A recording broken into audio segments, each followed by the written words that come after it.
All right, we'll now turn it over to Michael Brown, who's going to give us an update on the David McAtee shooting. I promised when we started this that we would have an independent investigation and that we would provide the truth, and that as evidence came out, we would provide it. Well, today Michael's going to provide some more evidence. It is not all of the evidence, but we're going to prove today that we were committed to getting that truth out, good, bad, or ugly. That's our commitment, and I'm going to turn it over to Michael Brown.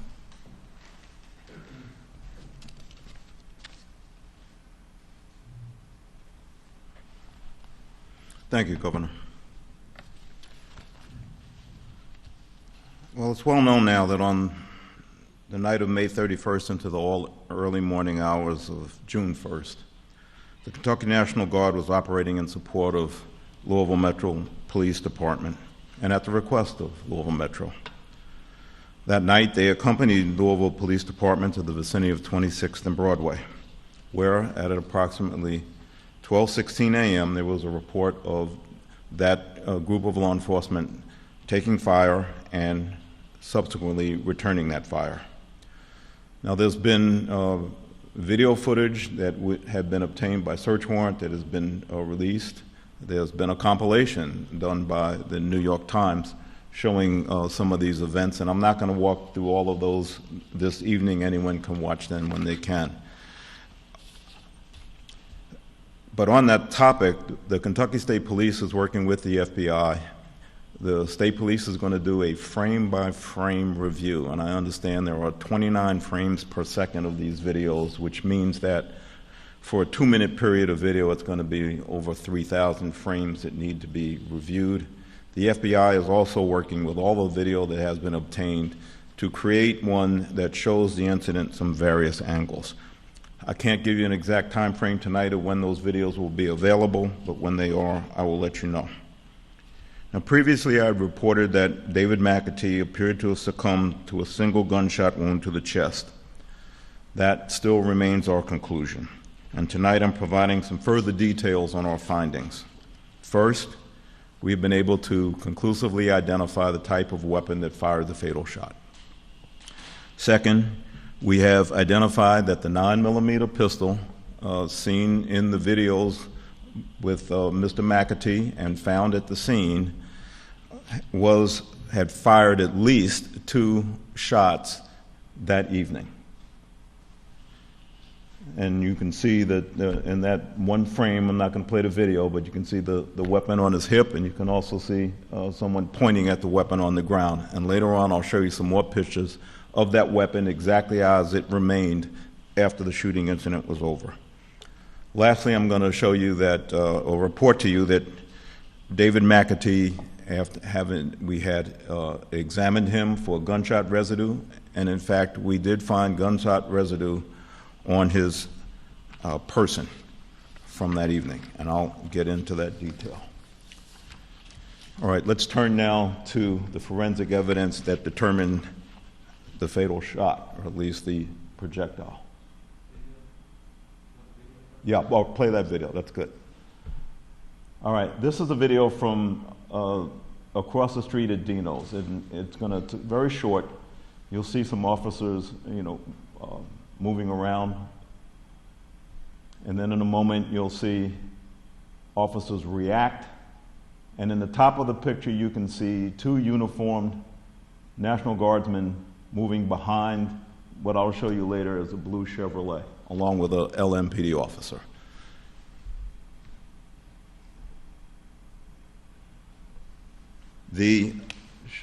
Go back one. The video, I'll show you if I can on the screen, and obviously the laser will pick up there, but under that blue awning is the doorway where David McAtee was standing. You've seen that in the other videos. The blue Chevrolet is the one I just referred to that the 2 guardsmen and the LMPD officer retreated towards after they heard and witnessed shots being fired. The little green cones that you see all around there indicate shell casings that were recovered by police investigators as they lay at the scene the next day after the shooting. This was critical for us to determine the number of rounds that were fired and which weapon had fired rounds from a given location. This is, in its very, very technical terms, an M855 caliber 5.56 military-grade ammunition. It's a bullet. It's very distinguishable by its bright green tip. In fact, it's referred to as green tip ammunition.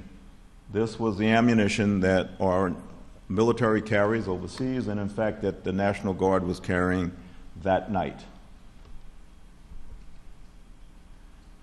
I had mentioned before that early on that we had recovered, I said, 3 fragments from Mr. McAtee. It turned out that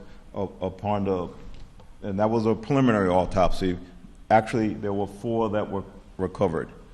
I don't want to leave this up too long, but if you notice that on this particular fragment, you can see this bright green paint. Our crime lab actually went and analyzed the paint you see there against the paint that was in the magazines from all of the other from the National Guard weapons at the scene. It is consistent, and in fact, the material that this bullet was made out of is consistent with those rounds. So in weight and size and color and alloy, it matched up to the type of round that I showed you at the very beginning. This is a further detailed analysis of one of those fragments.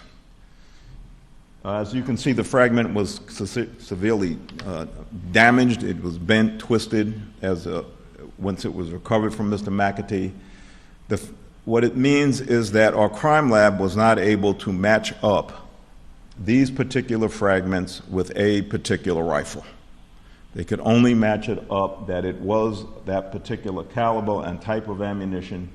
But we know that that night, those rounds were only fired by one agency, and that was the Kentucky National Guard, responding to the fire that they had received. Therefore, it's our conclusion that Mr. McAtee's fatal wound came from one of the M4A1 carbines carried by the National Guard. But we cannot identify which carbine, and we cannot identify which guardsman fired those shots.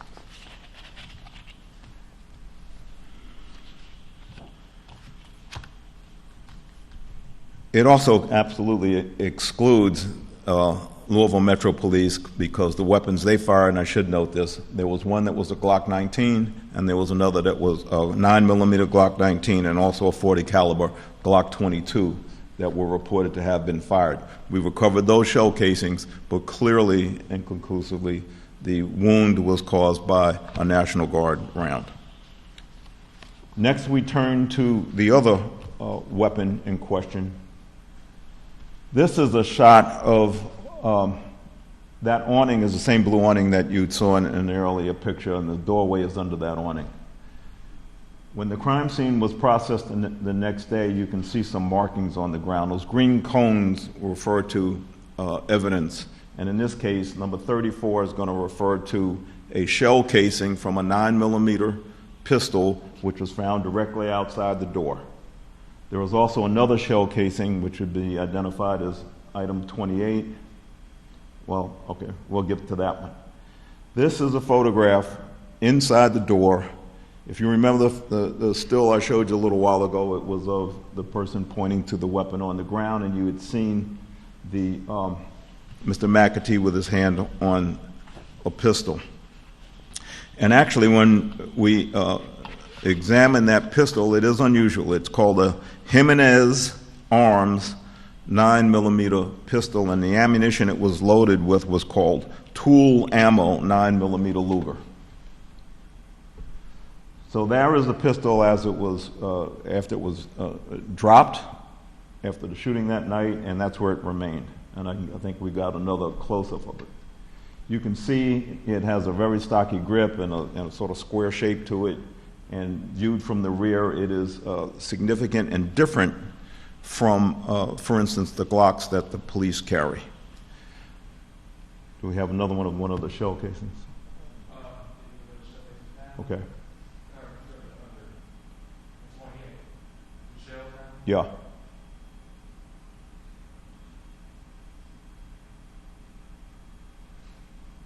You have a close-up. All right. There you see right to the side of that 34, if you can see it, it's a little stovepipe metallic object. That is a shell casing. That shell casing is for a 9mm Luger, and our crime lab has determined that that shell casing and another shell casing found right outside the door had been fired from the weapon that you saw lying on the floor, which we have confidence is the weapon that David McAtee had in his possession the night of the shooting. Finally, the last piece of forensic information that I can report on is that Mr. McAtee was tested for gunshot residue, and those reports came back positive. Those reports can indicate that, and I want to be clear, that one of the particles found indicated that he had, it was consistent with a firearm discharge. 5 other particles were consistent with him either handling or being around a weapon that had been discharged. And sometimes those other particles can come from, and they can remain on the outside of a gun if you just touch the gun. So I can't absolutely say that those particles came from a particular shot, but clearly Mr. McAtee had gunshot residue on his person after these tests. So it's clear. The fatal shot came from the National Guard, described the weapon. We have no doubt about that. Mr. McAtee's weapon was tested, and the shot casings that we found outside the door came from that weapon, and he had gunshot residue on his person. That, right now, other things have been going on. There have been over 100 interviews, and I do not have summaries, or neither have I reviewed the interviews. We are still attempting to go through a lot of radio traffic. And the FBI, KSP, is also going through even body cameras of people who are not necessarily in view of the shooting, but might be able to pick up more sound so things can be synced up. There's a lot more to do. But this is very conclusive of a critical part of our investigation. It's information we wanted to get to the public as soon as we could absolutely confirm it. Thank you. Questions? Do you believe that there were other LMPD officers who had their body cams on and activated at the time of the shooting who were not involved in the shooting? Well, they were all, I'm talking about ones who were at the scene who did not fire their weapons. And we believe that at some point in time, some of them either had their body cameras on or activated their body cameras. The issue becomes, once those shots were fired, as you can see, many people had turned in a different direction or were going for cover, which means that a lot of the body camera footage was going to be blocked. We expected that, but the FBI, in their attempt to create an overall view, is going to, and they have the technology. I was told that they're bringing people from Quantico to try to sync up all the sound and all the video to get us a clearer picture, if you will, of what happened.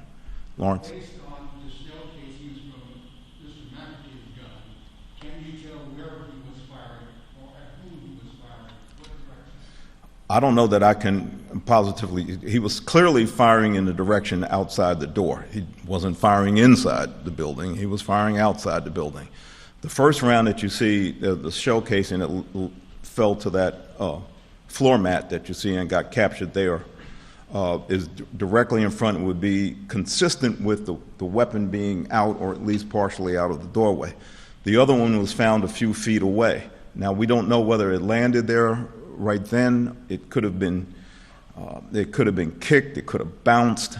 I don't know with this particular weapon how the ejection actually works to show where it goes, but they were in that vicinity and right in front of them. The two guardsmen next to the blue car that you showed, are you positive those are the two guardsmen who fired their weapons that night? When I say positive, we know that that night there were only 2 guardsmen who fired their weapons, and both of them appear to, if in this and other videos, everyone reacts to the first shot. Then we know that there's at least approximately an 8-second delay, which is reaction time when you see officers, and including those guardsmen, retreat to cover. That's what they did, and then after the next shots came out, we believe that they returned fire, because if you looked at the image I showed you by that blue Chevrolet, that's where those shell casings were accumulated from the Guard rifles. We found no other shell casings from Guard weapons in any other vicinity not close to there. So we believe absolutely that those were the two who fired. But again, we don't have the capability of determining, because of the damage to the fragments, which rifle it came from. Can you determine who fired first in this whole situation? Was it Mr. McAtee, was it a guardsman, was it LMPD? Say again now. Do you know who fired first? Was it Mr. McAtee, was it LMPD, was it a guardsman? I believe it was Mr. McAtee, because clearly in the other videos you see, and you look at it from the sound of the report, and you can't overlook the reaction of the people in the video itself.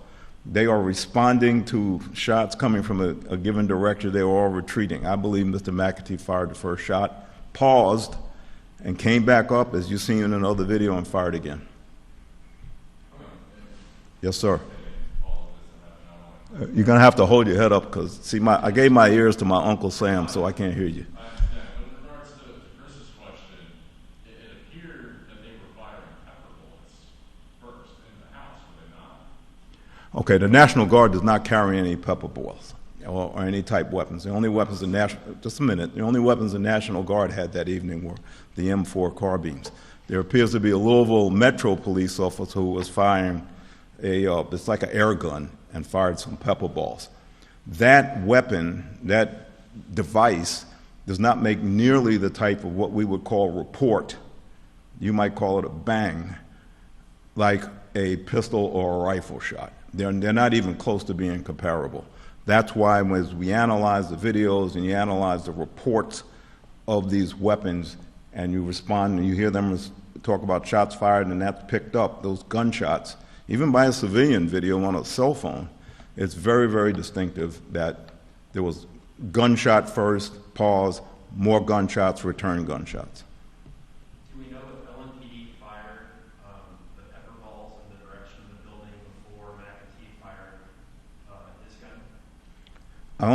I don't know really about the actions of the LMPD other than what I've actually seen in some of the videos that you've seen.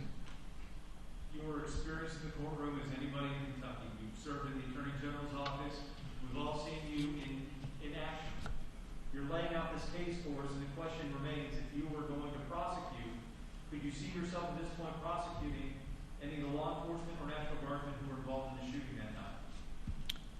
And if you're asking me based on the information I have at this time, it appears to me that they were returning fire, which is part of their the engagement and what any law enforcement officer would do with that case. I can't tell you what Mr. McAtee he was firing in their direction, and he did it at least twice, and they returned that fire. How many rounds were fired? How many rounds were fired by the National Guard, and how many were fired by LMPD? Right. We believe that the National Guard fired 9, possibly 10 rounds. I reported the other day that it was a total of 18. It might actually be 19. I'm trying to account for one more shell casing. We believe that the Louisville Metro Police fired 9 rounds, 1 from a .40 caliber and 8 from a 9mm. What is the status of the guards, the troopers involved in the shooting right now? Their status of Their status is, my understanding is they are being, they are going to be interviewed, I believe, very shortly. And other than that, their status is just that there is an internal investigation, if you call it, based on a serious incident by the National Guard itself. And they were removed from active duty. Oh, all right. And I understand they were removed from active duty at the moment, but again, right now, our guard is not activated either. Do we have are you going to release the identity of the 2 guardsmen that fired shots that night? Say again now? Are you going to identify the name of the guardsmen? Go ahead. Go on. Right. I believe that the Guard itself is going to put out a statement on it. Neither Secretary Brown or myself know the identity of the Guardsmen.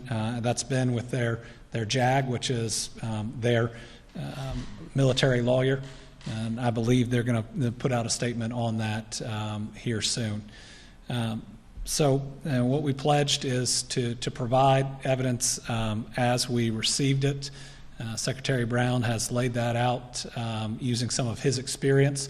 There is still significant evidence remaining to be gathered, and there are still going to be questions as we continue, and there may be some questions that we can never answer. My goal is to be truthful and to provide you everything that we have in context as it comes in. The fact that there is an individual who is no longer with us is tragic, and our goal is to make sure that each and every fact get out there and that people can see them. I hope that people see that our providing the evidence today showing it was around from the National Guard, something that we have put out for the world and Kentuckians to see and to know is proof of our commitment to making sure everybody has all the facts, and that we continue this investigation at a significant pace and speed. I believe everybody deserves the truth. Thank you all very much.